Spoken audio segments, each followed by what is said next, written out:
Megcsalás és hűtlenség. Számtalan módon lehet érteni ezt a fogalmat, ami önmagában is egy borzasztó dolog. Nehéz lenne említeni még egy olyan témakört, ami annyira érdekli az embereket, mint a szerelem és a megcsalás. Ugyanis még az előbbi fogalomra mindenki vágyik, az utóbbival csak a félelem és a kétség jut eszünkbe. Ám hogyha jobban belegondolunk, mind a kettő kéz a kézben jár, és elég szorosan, hogyha belegondolunk. Úgyhogy csapjunk is bele, sziasztok! A mai videónkban pedig ezt fogjuk kitárgyalni, mit gondol a megcsalásról és a hűtlenségről a pszichológia.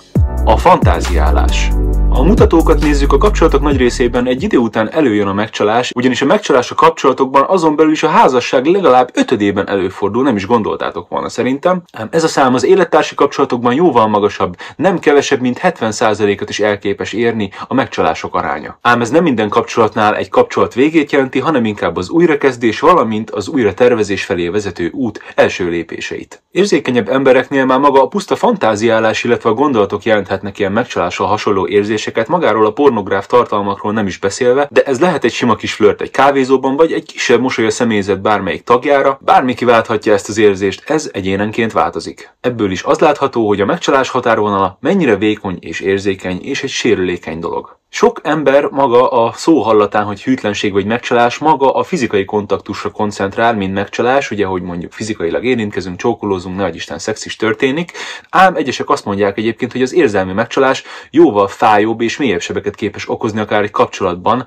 mint a fizikai megfelelője. Ez a helyzet akkor, amikor egy másik fél vagy éppenséggel mi magunk gyengébb érzelmeket kezdünk el táplálni valaki iránt, és ebből egy láthatatlan kapocs kezd kialakulni a másik féllel szemben mindenféle látszat és előjel nélkül.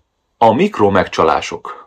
Ezek általában hétköznapi, egyszerű, ártalmatlannak tűnő gesztusok egy számunkra vonzó fél irányába. Ezek régi értelemben apáink idejében ezek még teljesen máshogy működtek ezek a fogalmak, ugyanis az online tér elterjedése előtt ez lehetett egy apró érintés, esetleg egy titokzatos levél, vagy bármilyen apró jel, teljesen más formában működtek ezek annó abban a világban. És később, ahogy haladtunk a korban előre, ezeket felváltották ugye az online térben a kommentek, a lájkok, illetve a csetek, ugye mai formában indirekt bárkire rá lehet írni, nincs egyszerűen gátja annak, hogy ne ismerkedjünk, vagy ne váltsunk ki valakiből fizikai, vagy akár szellemi kontaktust. Nyilván online a fizikait nem lehet megoldani, de a szellemit meg lehet, értitek, mire gondolok. A profilok gyakori ellenőrizgetése, az online egymással való csipkelődése, kétértelmű célozgatások tartozhatnának igazából a mikromegcsalások kategóriába. Ezek legtöbbször féltékenységet és folyamatos gyanút ébresztenek a párkapcsolatunkban, és általában ezek ténylegesen a kapcsolatok végét képesek jelenteni. Egy hűtlen névjegye.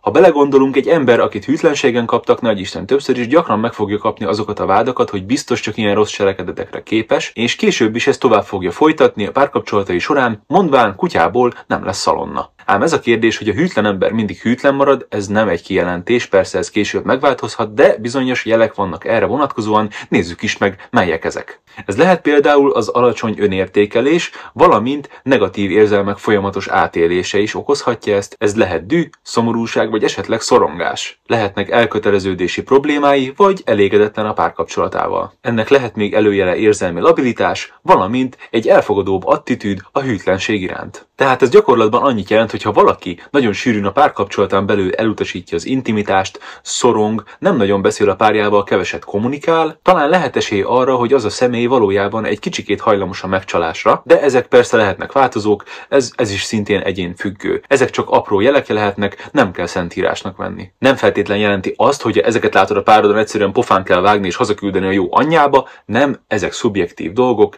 nem mindenkinél történik ez meg, egyénfüggő ez is. Érdemesebb nyíltan megbeszélni a problémákat, ugyanis a megbeszélés és társalgás pároddal nyilván segítség lehet arra, hogy megértsétek egymást, hogyan viszonyulnak ezekhez a dolgokhoz, hamarabb kiderül az, hogy egyáltalán összepasszoltok-e vagy sem, mindig a megbeszélés a kulcsa egy adott problémának, és minden kapcsolatban ennek kell az alapnak lennie, ezt jegyezzétek meg.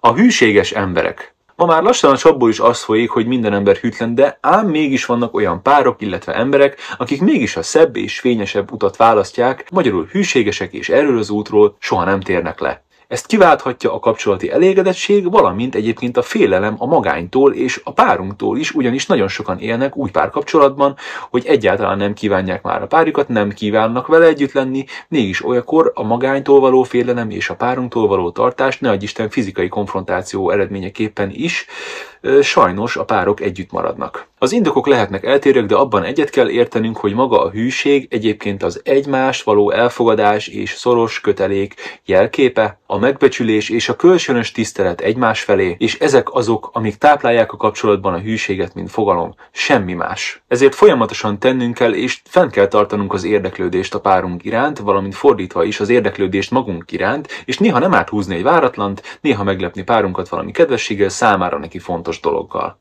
Olykor olyan irányba is változtathatunk a dolgokon, hogy ne adj Isten a látásmódunkat változtatjuk egy kicsit meg, ezzel is segítve jó irányba tolni azt a szekeret. Nem véletlen mondják, hogy kicsikét csiszolódni kell egymáshoz, jót és rosszat egyaránt át kell venni párunkból, így lesztek ti mind a ketten egy egység. És itt említeném meg Tari Anna Mária igen fontos szavait: az élet mindig hoz megoldandó feladatokat és nehézségeket. Egy párkapcsolat léte és fenntartása jócskán múlik azon is, hogy a felek képesek-e együtt észlelni és megoldani a problémákat. Vagy inkább az történik, hogy az egyik félreáll, hogy a másik odaférjen és csináljon valamit. Hát ennyi lett volna ez a kis szösszenet a hűtlenségről, remélem elgondolkodtató volt számotokra is, hiszen elkerülhetetlen, hogy ne találkozzunk az élet bármelyik szakaszában ezzel a jelenséggel, akár jó vagy rossz oldalon, ugyanis ez az élet és a párkapcsolat velejárója, legyen az pozitív hatással vagy negatív hatással párkapcsolatunkra. Nagyon szépen köszönöm a figyelmet, ha egy kicsikét vidámabb témára vágysz, nézd meg az előző videómat, ha feliratkozol a csatornámra, meg fogod találni, és ha még egy lájkot is dobtok a videóra, erre és az előzőre is nagyban megsegítitek a munkámat. Hamarosan találkozunk egy újabb témakörben, én Tomi voltam, addig is legyen szép napotok, sziasztok!